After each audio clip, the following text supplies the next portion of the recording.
Right, okay, thank you very much for giving up your lunch hour. Some of you haven't given up your lunch hours, but thanks very much for coming to see this talk.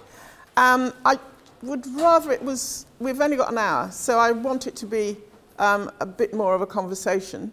And I'm going to show you one project that I'm working on at the moment, which I think will be a good catalyst for conversation, because it's got a number of issues around it. Education, as Matt has just said, one of your fellow students, Prince Henry Ejene, who did part 2 last year and is doing part 3 this year, is working on this project. And collaboration, because we're working across 4 countries, and also the nature of work and the nature of practice. Because mine, I suppose you'd call it a virtual practice. I don't like going to work very much. So we use a sort of studio system where people tend to work from wherever they are, wherever they're located. We communicate by phone, by email, by whatever other means, and we spend about a day a week together in the studio, which is great for me. One of the great things about it is that I don't need to talk to people I don't like. And I can spend as much time in my piggy Jim Jams doing whatever I do. So this project is for an artist called Yinka Shonibare. Yinka was a Turner Prize nominee in 2004. He is wheelchair bound, quite severely disabled. And actually, no, I shouldn't say that, because yesterday when we had a talk at the AA, it took about 3/4 of an hour to get him up the front steps because the wheelchair access was so poor. And he said, there aren't people with disabilities, there are buildings that create a disabling environment. So this house, which is in Lagos, is a new studio gallery combined home for him, and is as barrier-free as we can possibly manage it. So the first sort of political and social context, I suppose, is about architectural purpose and community and the combined history that we have of the Commonwealth, and all the other things, all the other good things, common law, common language, and importantly, I think the desire for change and making a difference. So one of my hopes and aspirations is that the nature of architecture and architects will change to catch up with the 21st century. As a trustee of RIBA and the RIBA councillor, I think that architecture and architects still reside in the 185-year-old age in which RIBA was born. RIBA was formed. So RIBA was formed 185 years ago. And some of us think that those original members are still lurking around at 66 Portland Place, controlling the profession. So just a bit of context, where Lagos is in Africa, a huge country ranging between 180 and 200 million people, the most populous country in Africa. And this is the location for the project, which is in Lekki. Lagos, as the name implies, is built on a series of lakes, Lagos, and the delta feeds into the sea. It's a very fast developing area, and most of the land values are extremely high. And as you'll see, it's in the process of development. And some of these houses are owned by very wealthy people with very poor taste, as you can probably see. And there's a lot of ostentation goes on in this area, Lekki. And part of Yinka's brief was that he didn't want ostentation, he didn't want to appear as a millionaire come home from the West. So he wanted the site, which is close to the sea but doesn't actually overlook the sea, to be modest. And from the street, he didn't want lots of bling showing and bling and showing off. He wanted it to be sustainable. He wanted it to be not exactly retreating, but certainly not a show-off mansion. So the key thing about this building is that it has to be completely accessible for Yinka in his wheelchair. And that, in the context of Lagos, Nigeria, dictated the use of a ramp. So the whole building is accessible by means of a ramp. There is a lift, but electrical supply is intermittent, and diesel is extremely expensive, which is the alternative. So the ramp gives access to the whole of the building, all 3 floors of the building, and dictates, to a large degree, dictates the circulation and the form of the house. And then began to think about the size of the ramp and the use of the ramp. So the ramp isn't just a means of access, it also begins to combine with other uses, like Yinka's love of books. So the ramp began to be a library as well as a means of access.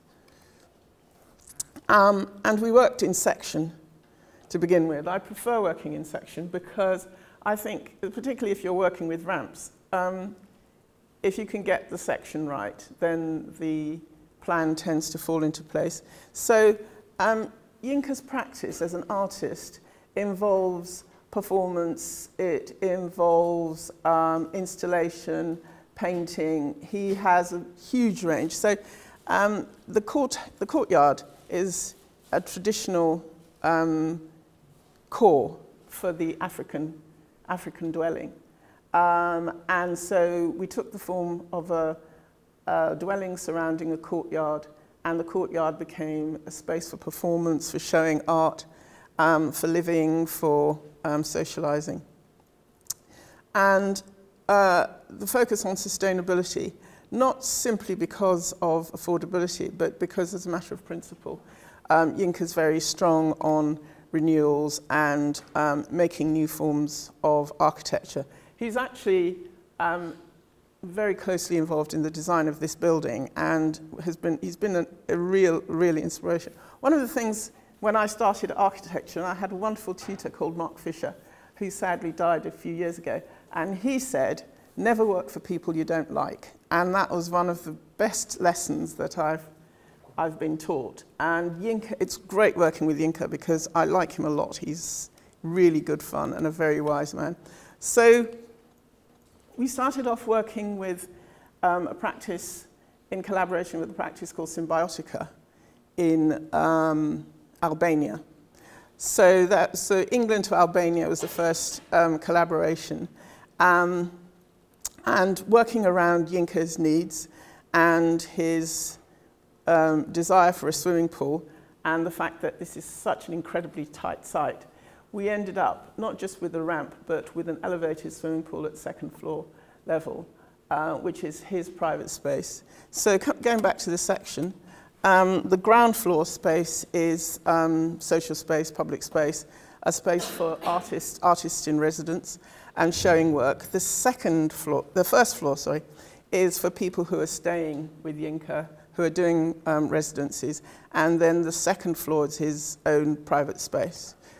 So this is a sort of diagrammatic representation. This was the first diagram, one of the first diagrams that we did. So you can see in diagrammatic form where the main entrance is. Don't know how this thing works. And then the galleries at the back end of the site. So this is a pointer, right? Okay. Okay, so gallery here for showing international work and Yinka's own work, and the studios here, and the access ramp which winds round the building.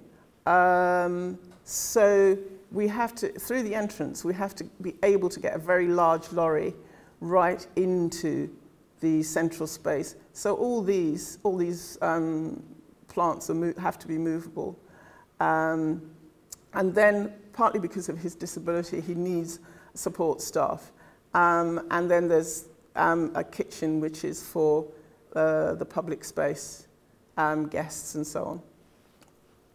Oh, and in Lagos, we were told that we had to have a 3 meter setback. Huh. Yeah, 3 meter setback. This is how it's turning out. We've now got planning permission after about 5 years of working on this project. So coming through here, which is where lorry entrance, we did have a second space here, private space for Yinka, but that's gone the way of all good things. And so this room here is the big gallery space, 2 smaller galleries, but this gallery space opens out to form into the 3 spaces into a big space. Where the ramp tracks around the building, we're using these spaces under the ramp to house power and all sorts of ancillary purposes. So, you know, the appearance of the wheelchair, all these spaces are being tested for wheelchair access. So when we sent this drawing to Lagos, it came back with all the wheelchair turns taken out and all the spaces tightened so that it was no longer wheelchair accessible. So we've had to redraw it to get it back to being accessible. And so on the first floor, which is this is for artists and guests who are staying, working in the studios downstairs. It's very comfortable accommodation, which can also double up as gallery space. So kitchen, 2 bedrooms. It's quite domestic. And this is one of Yinka's pieces, which is called The Scramble for Africa. And I mistakenly thought it was about people having a nice dinner. So I said, well, this is my inspiration for your dining room being this space. And he said, well, actually, no, it's not about people having a nice dinner. It's about the European powers carving up the African continent. So it is actually about friends having a nice dinner, but the dinner happens to, the friends happen to be the European powers, and the dinner happens to be the African continent. So it wasn't quite how I saw it, but anyway, you have to reclaim these things. So this is, on the top floor, this is Yinka's own space, which I think is palatial, but he says he's worked hard and he thinks he deserves it, so I'm not going to argue with the client. So you see he's very sociable, has lots of people over to dinner. He has a studio in the East End where he has dinners every month, and typically about 60 people turn up. So he does have lots of friends and lots of associates. So this is his own studio, which will have a view out towards the sea. And then the ramp coming up ends up here, and then the balconies, which bring you right the way around, and that's his own suite and his swimming pool. He's not exactly poor. So working with Matthew Wells at Technica, the consulting engineers. So we have engineers in Lagos and engineers in the UK, and they're carrying out a model. So we're still engineering the building. We're still trying to work out. So this is a dynamic model, engineering model, working out the heat loss for the building. And this is what it's turning out to look like. It does look rather heroic, but I don't think, well, this is not how person on the pavement would typically see it. So this is a big screen which shelters the house, which is based on one of Yinka's own projects. So this will probably be the biggest artwork he's done so far. That's his studio up here. That's the swimming pool, and these are the entrances. That's the main entrance to the house. A few views. Working in concrete, which is, to my way of thinking, now an African vernacular, since it's been in use for such a long time, since the 40s. And the dining space, and his balcony area. So this is one of the projects that we're working on. We're working on a few projects at the moment. But I think this project, the reason I'm showing you this is because I think it brings together a number of issues. And so I want to move quite quickly from just showing you this to maybe talking about what your concerns are and projects that you're working on and how you feel collaboration between yourselves and maybe colleagues abroad might work using social media, using the internet, and how you see the future of architectural practice internationally, especially since UK is going through this Brexit process.